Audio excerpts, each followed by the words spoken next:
Good morning friends. आज हम अपने लेक्चर नंबर 10 इकोनॉमिक्स का चालू करेंगे।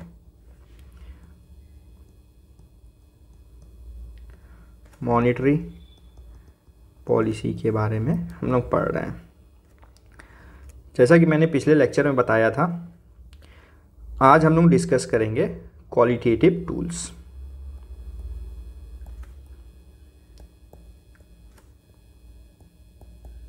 जैसा कि मैं पहले भी बता चुका हूँ, जब क्वांटिटेटिव टूल्स जो हमारा है, क्वांटिटेटिव टूल्स जब फेल हो जाता है, फेल्स, तब हम मूव करते हैं क्वालिटेटिव टूल्स के ऊपर। ये दोनों आते हैं ट्रेडिशनल टूल्स में। ओके, क्वांटिटेटिव टूल्स फेल कैसे करता है ये देखते हैं। कई रीज़न है, आइए एक दो रीज़न हम लोग देखते हैं। जैसे CRR हम डिक्रीज़ करते हैं तो लिक्विडिटी इनहेंस हो जाता है। ओके, बट लिक्विडिटी इनहेंस होने के बाद बैंक के पास सफिशिएंट मनी होता है, बट बैंक कंज्यूमर को लोन सस्ता नहीं करती है। तो जो लिक्विडिटी इनहेंस करती है RBI, वो कंज्यूमर के पास नहीं पहुंच पाता है, तो उनका जो मोटो होता है वो फेल हो जाता है। एक कारण ये होता है क्वांटिटेटिव टूल फेल होने का। दूसरा देखते हैं, रेपो रेट हम लोग इंक्रीज करते हैं, ठीक है, लेकिन डिक्रीज करते हैं, बैंक जो है उसका प्रॉफिट कंज्यूमर को नहीं देता है। ओके, या फिर तीसरा देखते हैं, रेपो रेट डिक्रीज कर रहे हैं, इंक्रीज कर रहे हैं। ओके, बट जो बर्डन RBI देना चाहती है कंज्यूमर को, वो बैंक पास नहीं कर रहा है, लोन अभी भी सस्ता दे रहा है। ठीक है, तो ये तीन कारण होते हैं जिसके कारण क्वांटिटेटिव टूल फेल हो जाता है। तो फिर हम जाते हैं क्वालिटेटिव टूल के ऊपर। क्वालिटेटिव टूल हम 4 डिस्कस करेंगे, मेनली जो हमारे लिए इम्पॉर्टेंट है। ओके, चलिए पहला देखते हैं। पहला है मोरल सॉसन। ओके, मोरल सॉसन, इसमें क्या होता है, जो RBI है रिमाइंड कराती है बैंक को उनका एथिक्स, उनका motto, moral responsibility. Moral responsibility, moral responsibility RBI bank को रिमाइंड कराती है। ओके, ये है मोरल सॉसन। ठीक है, कि RBI का हेल्प करे बैंक, RBI का जो ऑब्जेक्टिव है उसको अचीव करने में बैंक हेल्प करे। ठीक, मोरल सॉसन। दूसरा टूल यूज करते हैं direct action. Okay, direct action में क्या करते हैं, बैंक को RBI वार्न करता है। Okay, RBI warn to bank, इसमें वार्न करता है।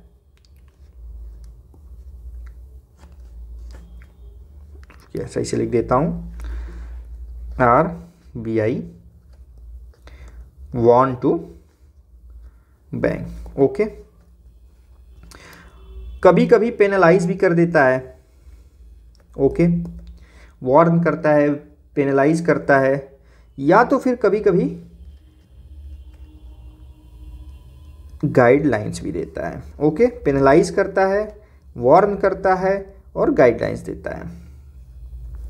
2019 में RBI ने एक बार बोला था कि अगर कोई बैंक का जो CEO, अगर कोई बैंक का CEO स्कैम करता है, तो जो previous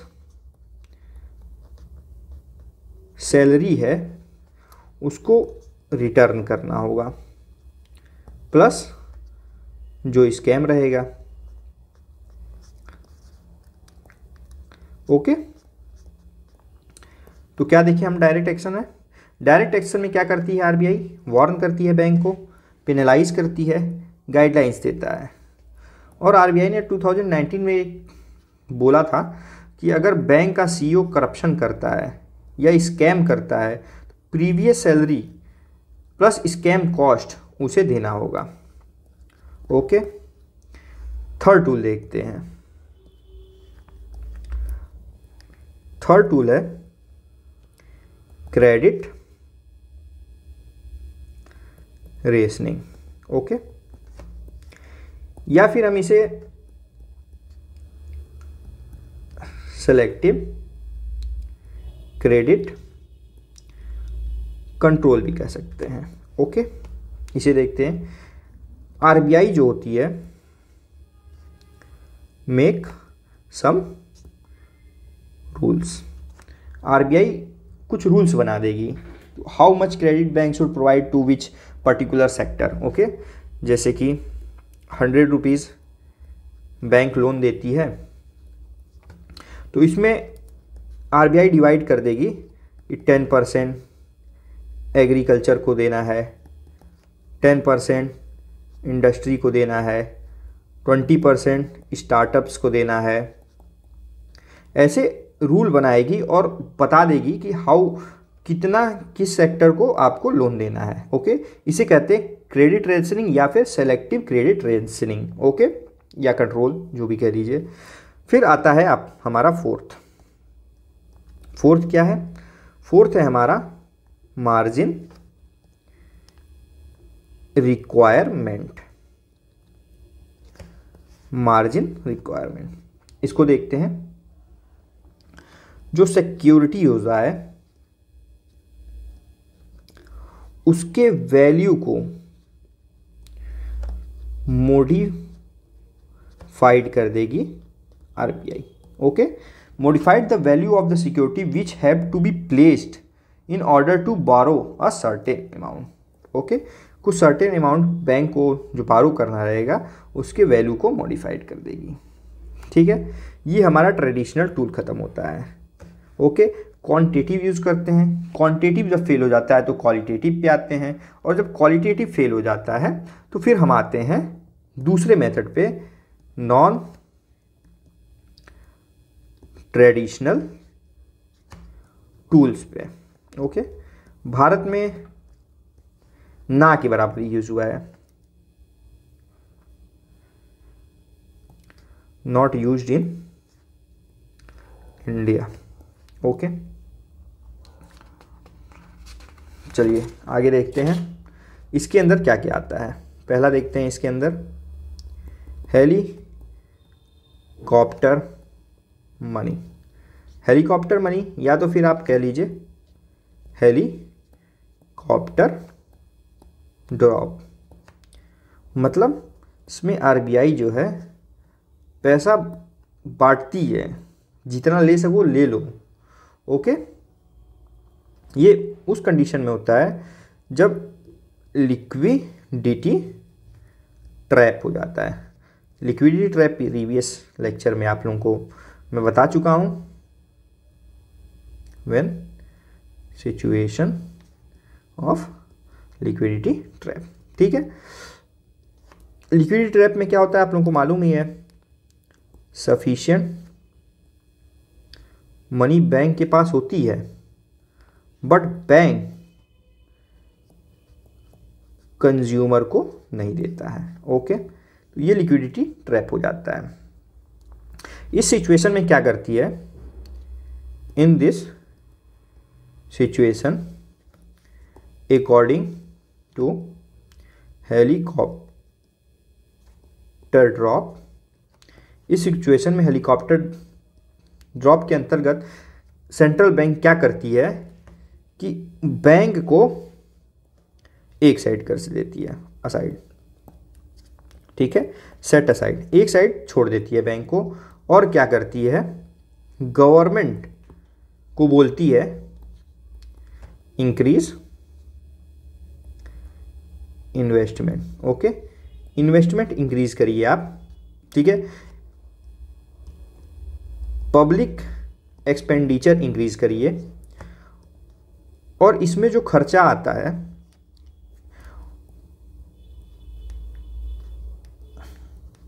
central bank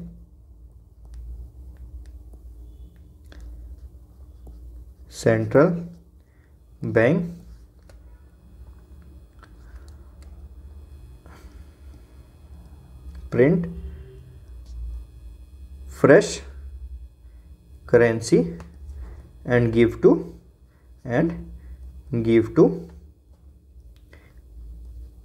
government. Okay, RBI इसमें क्या करती है, फ्रेश करेंसी प्रिंट करती है और गवर्नमेंट को देती है पब्लिक एक्सपेंडिचर और इन्वेस्टमेंट बढ़ाने के लिए, ठीक है। इस प्रोसेस के दौरान जब नया करेंसी फ्रेश करेंसी इशू करेगी तो इन्फ्लेशन बढ़ेगा। उसके बाद डोमेस्टिक करेंसी डेप्रीसिएट हो जाएगा। ओके, ये दो बहुत बड़ा प्रॉब्लम होगा। तो इसलिए इस प्रोसेस के दौरान सेंट्रल बैंक इस बात का ध्यान देती है कि ये दोनों ज़्यादा ना बढ़ जाए। ओके, तो क्या समझे हम लोग, क्या है हेलीकॉप्टर ड्रॉप? हेलीकॉप्टर ड्रॉप वो सिचुएशन है जब लिक्विडिटी ट्रैप हो जाता है, बैंक के पास सफिशिएंट मनी होती है पर उसके बाद भी बैंक कंज्यूमर को नहीं प्रोवाइड करता है, तो उस कंडीशन में आरबीआई क्या कहती है, बैंक को एक साइड छोड़ देती है, बैंक से कोई मतलब नहीं। अब बैंक को एक साइड छोड़कर गवर्नमेंट को बोलती है कि आप इन्वेस्टमेंट बढ़ाइए, पब्लिक एक्सपेंडिचर बढ़ाइए, और उसके लिए central bank fresh currency print करके गवर्नमेंट को देती है। ओके, जब फ्रेश करेंसी प्रिंट करेगी तो दो प्रॉब्लम्स आ सकते हैं, इन्फ्लेशन इंक्रीज हो जाएगा और डोमेस्टिक करेंसी डिप्रिशिएट हो जाएगा। इसके लिए मॉनिटरिंग करती है इस प्रोसेस को कि ज़्यादा इन्फ्लेशन ना बढ़े, ना ही ज़्यादा डोमेस्टिक करेंसी डिप्रिशिएट हो। ओके, अब आगे देखते हैं हम लोग। एक आता है, ये तो हो गया कि जब लिक्विडिटी ट्रैप हो गया, ठीक है। अब दूसरा आता है जब लिक्विडिटी बहुत ज़्यादा हो गया है, ठीक है, ट्रेडिशनल टूल से हम नहीं कंट्रोल कर पा रहे हैं, तो उसमें यूज़ होता है हेलीकॉप्टर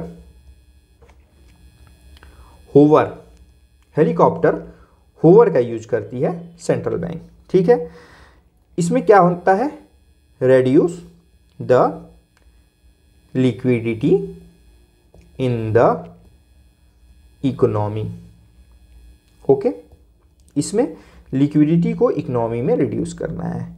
उसके लिए क्या करती है, ब्लैक मनी, हिडन मनी को हटाने के लिए नॉर्मल टूल्स जब फेल हो जाते हैं तो डीमोनेटाइजेशन, इस वर्ड से तो सब लोग अवगत हो गए। डीमोनेटाइजेशन यानी कि नोटबंदी, यानी करेंसी न्यू प्रिंट होगी, old currency replaced with new currency. Okay, ये सिचुएशन कब होता है ज़्यादा, डिमोनेटाइजेशन का सिचुएशन कब आता है, जब ब्लैक मनी बहुत ज़्यादा बढ़ गया हो, इंक्रीज टू मच हो गया हो, मनी हिडन है, मालूम नहीं चल रहा है कि कहाँ छुपा हुआ है, तब डिमोनेटाइजेशन किया जाता है। और CRR SLR जो भी बढ़ाओ घटाओ, रेपो रेट बढ़ाओ घटाओ, कोई इफेक्ट नहीं पड़ता है, तब हेलीकॉप्टर होवर के अंतर्गत डीमोनेटाइजेशन, ठीक है, डीमोनेटाइजेशन करती है आरबीआई या फिर कोई भी सेंट्रल बैंक, आरबीआई क्यों, वैसे ही इंडिया में ये यूज़ हो चुका है। बहुत रेयर केस में नॉन ट्रेडिशनल टूल यूज हुआ है इंडिया में। चलिए तीसरा देखते हैं, negative interest rate. Negative interest rate,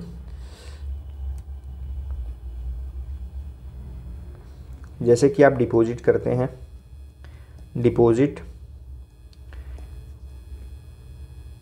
bank ₹X, आप बैंक के पास ₹X डिपॉजिट किए हैं।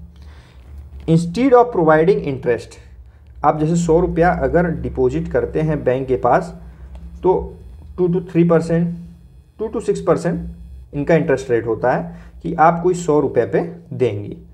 बट जब बैंक इंटरेस्ट देने के बजाय आपका 100 रुपया रखने के लिए कुछ चार्ज कॉस्ट करने लगे, when bank start taking some charge on deposit, तो ये उल्टा हो गया, इसलिए ये हो गया निगेटिव इंटरेस्ट रेट। ओके, इसे हम कहते हैं निगेटिव इंटरेस्ट। बट इसमें कोई रोल नहीं है आरबीआई का, सेंट्रल बैंक का कोई रोल ही नहीं है इसमें, तो इसे हम मॉनेटरी पॉलिसी नहीं कहेंगे। Then this is not monetary policy. तो फिर नेगेटिव रेट मॉनेटरी पॉलिसी में क्या है, आइए उसे देखते हैं। ठीक है, जब negative rate central bank apply करेगी तब उसे हम निगेटिव रेट कहेंगे, तब उसे हम मॉनेटरी पॉलिसी कहेंगे। ओके, वो हमारा मॉनेटरी पॉलिसी नहीं है। ओके, आगे देखते हैं क्या कंडीशन, इसके 2 कंडीशन होते हैं। कंडीशन 1 देखते हैं हम लोग। ठीक है, कंडीशन 1 में क्या है, when bank deposit to RBI, जो बैंक है डिपॉजिट करती है आरबीआई के पास, डिपॉजिट टू आरबीआई। जैसे आप डिपॉजिट कर रहे थे बैंक के पास तो बैंक इंटरेस्ट देने के बजाय चार्ज कर रही थी, उसी तरह बैंक जब आरबीआई के पास डिपॉजिट करती है तो इंटरेस्ट देने के बजाय आरबीआई उस डिपॉजिट पे कुछ चार्ज करने लगती है। क्या होता है, when bank start taking some when RBI start taking some charge on deposit of bank, then this is deposit of bank, then this is negative interest rate। Okay, और अब कंडीशन 2 देखते हैं। सेकेंड कंडीशन क्या होता है, condition 2, दूसरे condition में क्या होता है, when RBI give loan to bank, RBI जो है बैंक को लोन देगी। ठीक है, आप ये समझिए, आप अगर बैंक से लोन लेते हैं तो आपको बैंक का जो मेन प्रीमियम अकाउंट है वो देना होता है, प्रीमियम रुपीज़ भी देना होता है, जो प्रिंसिपल अमाउंट है वो भी देना होता है, उसके बाद उस पर कुछ ब्याज लगता है, कुछ इंटरेस्ट लगता है, वो भी पे करना होता है। बट निगेटिव रेट इंटरेस्ट में क्या होता है, आरबीआई बैंक को लोन देगी तो जब बैंक वापस करेगी तो उसको डिस्काउंट देती है, डिस्काउंट प्रोवाइड करती है, उस कंडीशन में भी नेगेटिव रेट इंटरेस्ट होता है। ओके, आइए देखिए, when RBI give loan to bank and during return of loan RBI give discount to bank, then it is negative interest rate. Okay, आइए आज देखते हैं हम लोग क्या क्या पढ़ें अभी फिलहाल, फिर आगे पढ़ेंगे हम दूसरे टॉपिक पे। ओके, हम लोग क्वालिटेटिव टूल कंप्लीट कर चुके हैं, क्वालिटेटिव टूल आज पढ़े हैं, क्वांटिटेटिव टूल्स हम कंप्लीट कर चुके हैं। क्वांटिटेटिव टूल्स जब फेल होता है तो हम क्वालिटेटिव टूल्स करते हैं, दोनों ट्रेडिशनल टूल्स होते हैं।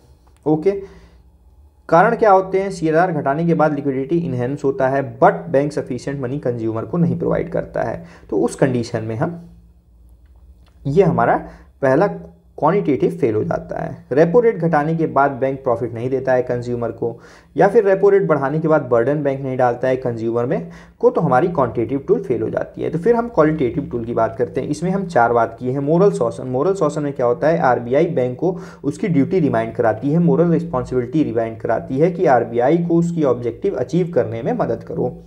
ठीक, उसके बाद आता है डायरेक्ट एक्शन। डायरेक्ट एक्शन में क्या करती है आरबीआई, आरबीआई बैंक को वार्न करती है, पेनलाइज करती है, गाइडलाइंस देती है। ओके, एक एग्जांपल देखते हैं। 2019 में आरबीआई ने बोला था कि अगर किसी बैंक का सीईओ स्कैम करता है तो उसे अपनी previous salary plus scam value RBI को रिटर्न करना होगा। ओके, अब आगे देखते हैं, थर्ड देखते हैं, क्रेडिट रेशनिंग या सेलेक्टिव क्रेडिट कंट्रोल क्या होता है। आरबीआई मेक सम रूल, कोई रूल बना देती है कि किस सेक्टर में कितना लोन प्रोवाइड करना है। 100 रुपये देते हैं बैंक, मान लो तो 10% एग्रीकल्चर में देना है, 10% इंडस्ट्री में देना है, 10% स्टार्टअप्स में देना है। ठीक है। 4 देखते हैं, मार्जिन रिक्वायरमेंट्स। इसमें क्या होता है, सिक्योरिटी के वैल्यू को मॉडिफाइड कर देती है आरबीआई जब बैंक लोन लेती है। ठीक, ट्रेडिशनल टूल हमारा यहाँ खत्म होता है। तो फिर हम आते हैं नॉन ट्रेडिशनल टूल्स पे। नॉन ट्रेडिशनल टूल्स में क्या है, ये बहुत रेयरली, नॉट नहीं, इसे हम रेयरली बोल सकते हैं, रेयरली यूज्ड इन इंडिया। इसमें हम देखें पहले, हेलीकॉप्टर मनी है, हेलीकॉप्टर ड्रॉप। इसमें क्या होता है, जब सिचुएशन क्रिएट होता है, लिक्विडिटी ट्रैप हो जाता है, सफिशिएंट मनी बैंक के पास रहने के बाद भी बैंक कंज्यूमर को प्रोवाइड नहीं करती है। In this situation according to the helicopter drop, helicopter drop के अनुसार हम क्या करते हैं, बैंक को सेंट्रल गवर्नमेंट एक साइड छोड़ देती है, बैंक से अब कोई मतलब नहीं। गवर्नमेंट को बोलती है आप इन्वेस्टमेंट इंक्रीज करिए, पब्लिक एक्सपेंडिचर यूज करिए। तो उनके पास पैसा कहाँ से आएगा जब बैंक देगी ही नहीं। तो फिर क्या होता है, central bank print fresh currency print करती है और गवर्नमेंट को देती है खर्चा करने के लिए। परंतु इसके फ्रेश करेंसी प्रिंट करने के कारण क्या दिक्कतें होती हैं, इन्फ्लेशन बढ़ जाता है, डोमेस्टिक करेंसी डिप्रिसिएट कर जाता है। तो इसको टैकल करने के लिए साथ ही साथ सेंट्रल गवर्नमेंट मॉनिटरिंग करती है इनका, कि ज़्यादा इन्फ्लेशन और डोमेस्टिक करेंसी डिप्रिसिएट ना हो। फिर तीसरा आता है हेलीकॉप्टर होवर। हेलीकॉप्टर होवर में क्या होता है कि लिक्विडिटी को घटाना होता है इकोनॉमी में, उसके लिए डीमोनेटाइजेशन हेलीकॉप्टर होवर में यूज होता है। डीमोनेटाइजेशन मतलब सब लोग जानते हैं, नोटबंदी, करेंसी, न्यू करेंसी प्रिंट होती है, ओल्ड करेंसी को रिप्लेस कर दिया जाता है न्यू करेंसी से। कारण क्या होता है डीमोनेटाइजेशन, ब्लैक मनी बहुत ज़्यादा बढ़ जाती है हमारे इकोनॉमी में, करप्शन बहुत ज़्यादा बढ़ जाता है।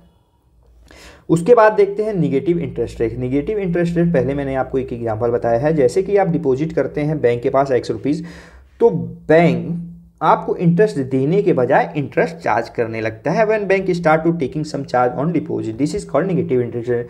बट जब इसमें कोई central, then this is not, अगर इसमें सेंट्रल गवर्नमेंट या कोई सेंट्रल बैंक का कोई रोल नहीं है तो इसे हम मॉनेटरी पॉलिसी नहीं कहेंगे। लेकिन जब सेंट्रल बैंक का रोल होगा तब वो मॉनेटरी पॉलिसी होगा। 2 कंडीशन होते हैं नेगेटिव इंटरेस्ट रेट जब सेंट्रल बैंक यूज करती है। जैसे bank deposit money to RBI, bank जब आरबीआई के पास कुछ पैसे डिपॉजिट करती है तो आरबीआई इंटरेस्ट देने के बजाय उनसे इंटरेस्ट लेने लगता है, तो वो होता है negative interest rate. When RBI start taking some charge on deposit of bank, then it is negative interest rate. दूसरा कंडीशन क्या होता है, आरबीआई लोन देती है बैंक को, ठीक है, उस पर जो इंटरेस्ट लेना चाहिए वो लेने के बजाय डिस्काउंट देने लगती है, तो उसे भी हम नेगेटिव रेट ऑफ इंटरेस्ट कहते हैं। ओके, अब आइए आज का लास्ट टॉपिक पढ़ते हैं हम लोग, कल हम लोग ख़त्म कर देंगे मॉनेटरी पॉलिसी, फिर हम पढ़ेंगे बैंकिंग सिस्टम इन इंडिया। चलिए आइए देखते हैं, prime landing rate. Okay, base rate, MCLR, external bench marking. Okay, ये जो टॉपिक्स हैं ये एक दूसरे से बड़ा है। पहले था प्राइम लैंडिंग रेट, 2010 में बैंक रेट हो गया, 2016 में MCLR हो गया और 2019 में ये चेंज होके हो गया आपका एक्सटर्नल बेंचमार्किंग। ओके, एक एक हम देखेंगे। आइए हम लोग पहले देखते हैं prime landing rate. Prime landing rate देखने से पहले, इसको समझने से पहले हमें एक चीज और समझना होगा। प्राइम कंज्यूमर या कस्टमर क्या होता है। ओके, पहले प्राइम कंज्यूमर एंड कस्टमर देखते हैं। प्राइम कस्टमर क्या होता है? जिसकी क्रेडिट, जो क्रेडिट हिस्ट्री है वेरी गुड हो। ओके, कभी डिफॉल्ट नहीं किया हो, नेवर डिफॉल्टेड। ओके, या तो फिर इसका गुड सोर्स ऑफ इनकम हो।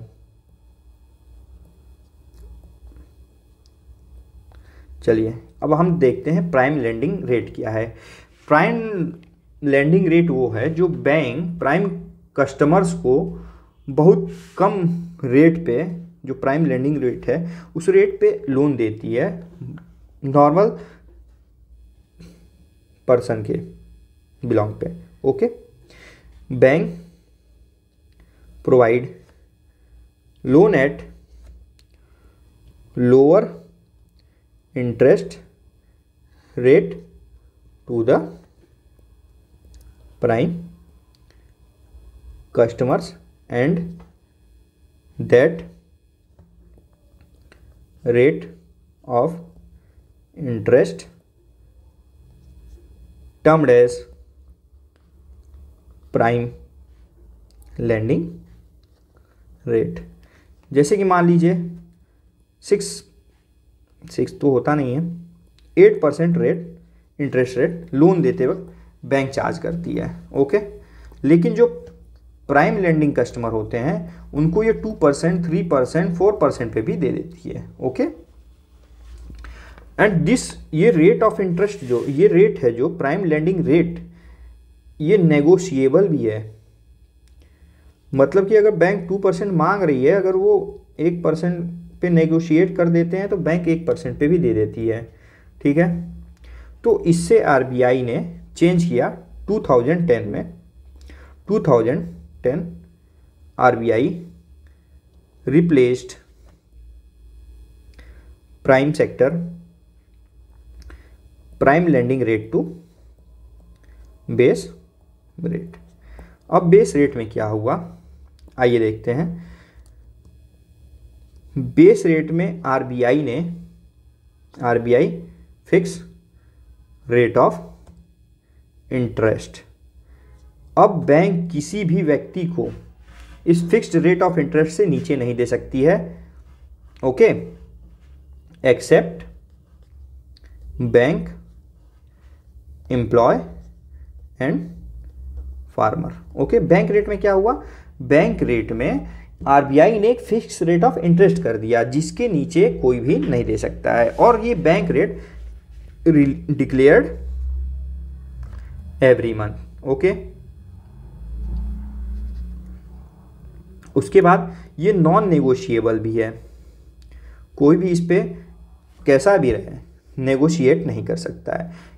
और बैंक रेट को निकालने के लिए 4 फैक्टर्स हैं, 4 factors to calculate bank rate. Okay, 4 factors को हम देखते हैं। पहला क्या है, कॉस्ट ऑफ डिपॉजिट। दूसरा है ऑपरेशनल कॉस्ट। ओके, थर्ड है प्रॉफिट मार्जिन, और फोर्थ है हमारा negative return on CRR. Okay, क्या देखिए बैंक रेट, बेस रेट में क्या हुआ, आरबीआई ने एक फिक्स्ड रेट ऑफ इंटरेस्ट तय कर दिया जिसके नीचे आप किसी को नहीं दे सकते हैं, सिर्फ बैंक, एम्प्लॉय और फार्मर के अलावा। Base rate every month declare किया जाता है और ये नॉन नेगोशिएबल होता है, और इसमें 4 फैक्टर यूज करती है आरबीआई इसको कैलकुलेट करने के लिए। ठीक है, बाद में देखा गया तो रेपो रेट का कोई इफेक्ट नहीं, no effect on base rate, base rate पे रेपो रेट का कोई इफेक्ट नहीं है। तो फिर 2016 में 2016 ओके 2016 में क्या हुआ, bank rate replaced with MCLR। MCLR क्या है, मार्जिनल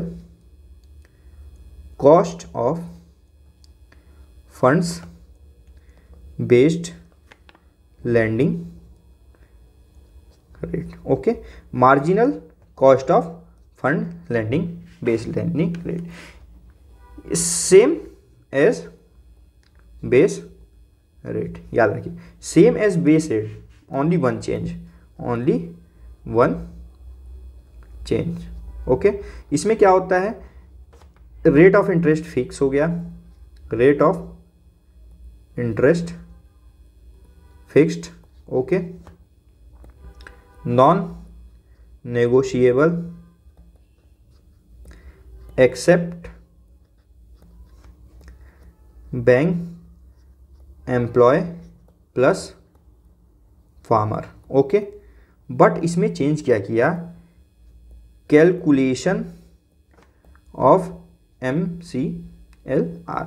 कैलकुलेशन ऑफ MCLR में एक चेंज हुआ, वो क्या हुआ, कॉस्ट ऑफ फंड जो है हमारा, cost of fund, cost of fund replaced with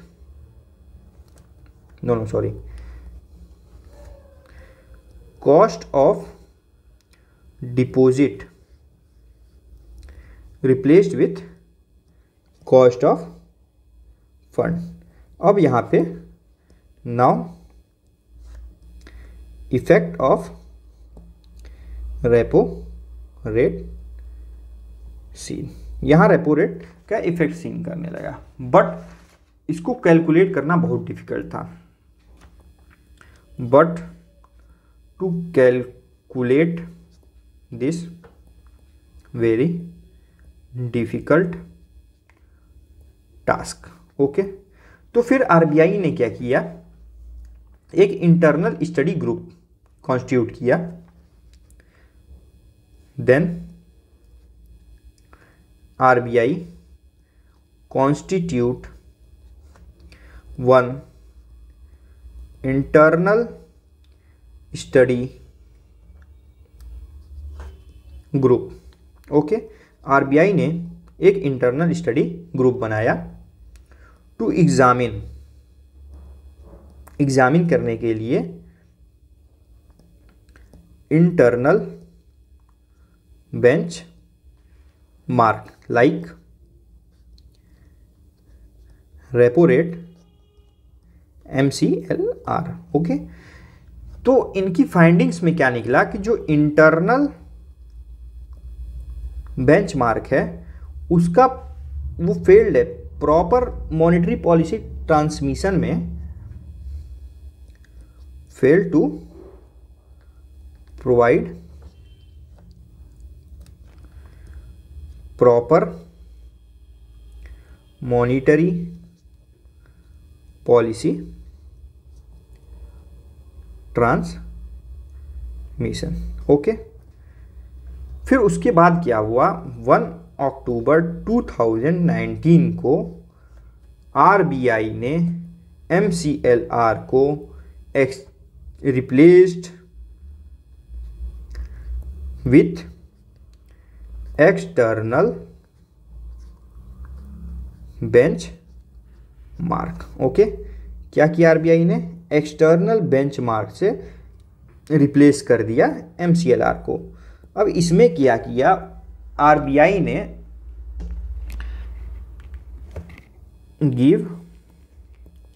RBI give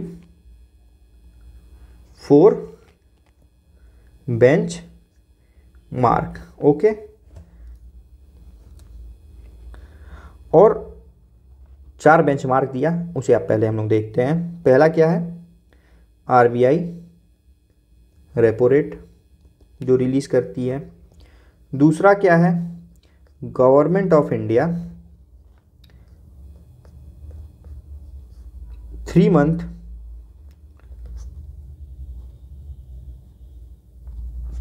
treasury bill yield published by FBIL।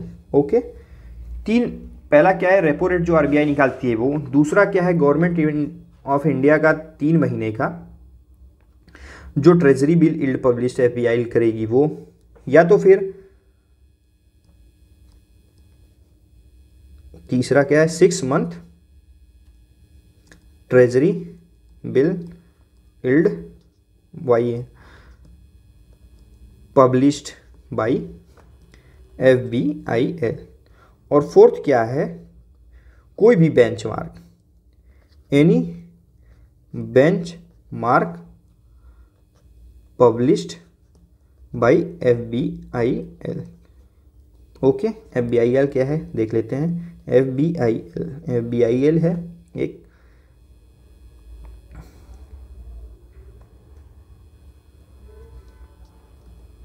Financial benchmark India PVT LTD। Okay, ये फाइनेंशियल बेंचमार्क क्रिएट करती है FBIL, कॉर्पोरेट सेक्टर है। Okay, इसमें 4 benchmark दिए गए और bank को bank free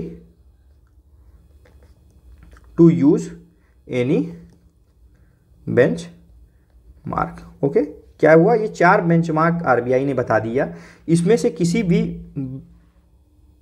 benchmark को आरबीआई बैंक यूज कर सकती है इंटरेस्ट ऑफ रेट के लिए। और एक छूट भी मिला 1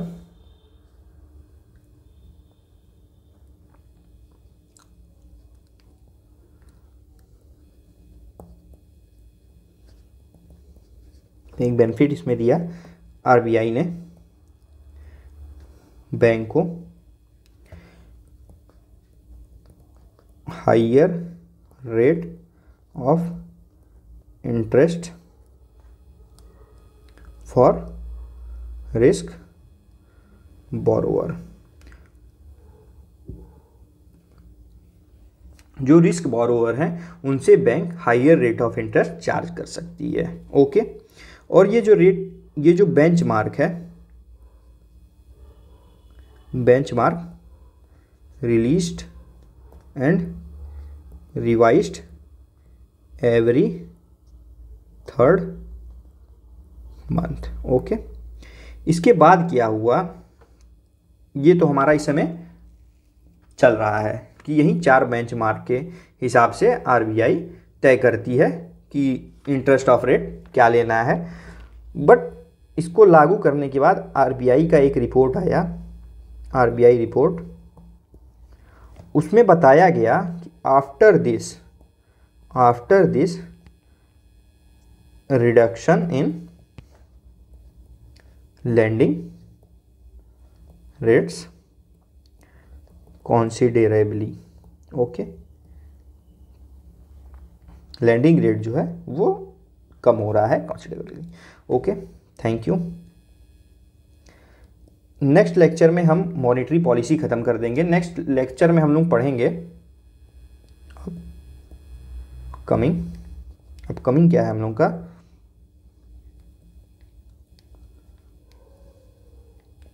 इन कमिंग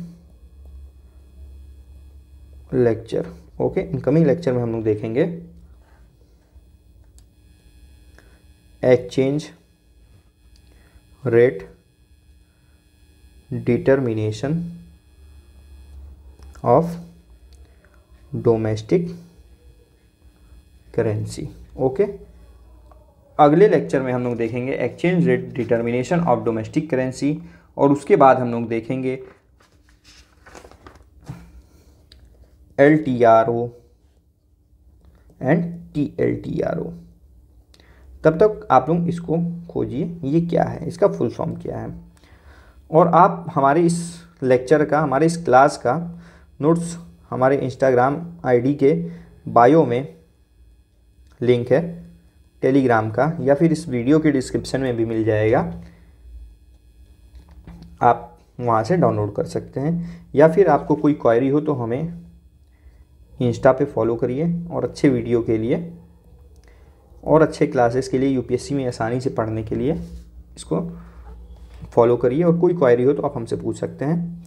एक बार और आइए इसे देख लेते हैं फिर से, बहुत बड़ा हो गया है तो शायद थोड़ा दिक्कत हो रहा होगा किसी किसी को, तो आइए इसे हम फिर से एक बार देख लेते हैं। आइए, प्राइम लेंडिंग रेट से चालू करते हैं। प्राइम लेंडिंग रेट से पहले प्राइम कंज्यूमर एंड कस्टमर समझते हैं। प्राइम कस्टमर वो कस्टमर होते हैं जिनकी क्रेडिट हिस्ट्री अच्छी हो, कभी डिफ़ॉल्ट नहीं किए हों, और गुड सोर्स ऑफ इनकम हो उसके पास। Okay, good source of income. Bank provide loan at lower interest rate to that prime customer, that rate of interest termed as prime lending rate. उन कस्टमरों को रेट ऑफ इंटरेस्ट कम पे देती है, lower rate of interest पे देती है prime customer को, वहीं प्राइम लेंडिंग रेट होता है। जैसे कि 8% है और 2, 3, 4 पे देती है, उसके बाद भी नेगोशिएबल है। 2% मांग रही है, अगर वो नेगोशिएट कर लेते हैं 1% पे तो वो 1% पे। तो फिर इसको संज्ञान में लेते हुए 2010 में आरबीआई ने इसे बदल दिया, बेस रेट कर दिया। ओके, बेस रेट के अंतर्गत क्या हुआ, आरबीआई ने रेट ऑफ इंटरेस्ट को फिक्स कर दिया। ओके, इस रेट ऑफ इंटरेस्ट से नीचे can't provide loan. Okay, but bank employ और फार्मर को इसमें छूट थी। ठीक है, ये एवरी मंथ डिक्लेयर किया जाता था और नॉन निगोशिएबल होता था। इसके लिए 4 फैक्टर यूज हुआ, cost of deposit, operational cost, profit margin and negative return on CRR. ठीक है, फिर रेपो रेट का कोई इफेक्ट नहीं था, रेपो रेट का कोई इफेक्ट नहीं पड़ रहा था बेस रेट पे। तो 2016 में बैंक रेट को रिप्लेस कर दिया गया एमसीएलआर से। एमसीएलआर में क्या किया, सेम चीज़, सारी चीज़ वहीं थे, बैंक रेट वाला ही था। इसमें भी आरबीआई इंटरेस्ट रेट फिक्स कर देती है, नॉन निगोशिएबल होता है, बैंक एम्प्लॉय और फार्मर को सस्ता मिलेगा। इसमें कैलकुलेशन में एक चीज़ चेंज किया गया, कॉस्ट ऑफ डिपॉजिट को रिप्लेस कर दिया गया कॉस्ट ऑफ फंड से। ओके, तब उसका इफेक्ट, रेपो रेट का इफेक्ट पड़ने लगा।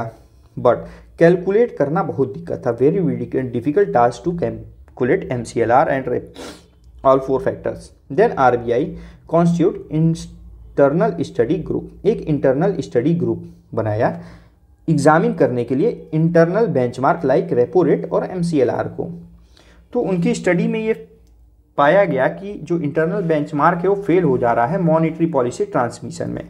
तो 1 अक्टूबर 2019 को आरबीआई ने एमसीएलआर को रिप्लेस कर दिया एक्सटर्नल बेंचमार्क में। एक्सटर्नल बेंचमार्क के अंतर्गत आरबीआई ने 4 बेंचमार्क दिए, जैसे आरबीआई का repo rate, government of India का 3 मंथ का treasury bill published by FBIL, 6 महीने का treasury bill yield published by FBIL, या फिर any benchmark published by FBIL. FBIL finance benchmark India private limited corporate company है जो credit score देती है। ओके, बेंचमार्क बनाती है। देन बैंक फ्री हैंड दे देती है, बैंक को फ्री हैंड मिलता है कोई भी बेंचमार्क यूज करने के लिए। इसमें एक बेनिफिट भी है, बेनिफिट ये था कि आरबीआई ने बैंक को higher rate of interest charge करने की अनुमति दे दी रिस्क बोरोवर को। ठीक है, benchmark revised every 3rd month, हर तीसरे महीने बेंचमार्क को रिवाइज किया जाएगा। आरबीआई के कुछ समय बाद रिपोर्ट आया कि after the reduction in the lending rates, after this reduction in the lending rates seen considerably. Okay, thank you so much. अगले मतलब कि आने वाले क्लास में हम लोग देखेंगे exchange rate determination of domestic currency. Okay, और एलटीआरओ, टीएलटीआरओ। ओके, तब तक आप लोग इसका फुल फॉर्म खोज के रखे रहिएगा। और आपको कोई क्वेरी भी हो तो हमारे Insta ID @UPSC with Shivam पे मैसेज कर सकते हैं, और लिंक के वीडियो के डिस्क्रिप्शन में आपको लिंक मिल जाएगा, वहाँ से आप टेलीग्राम से नोट्स ले सकते हैं। Thank you so much, have a nice day.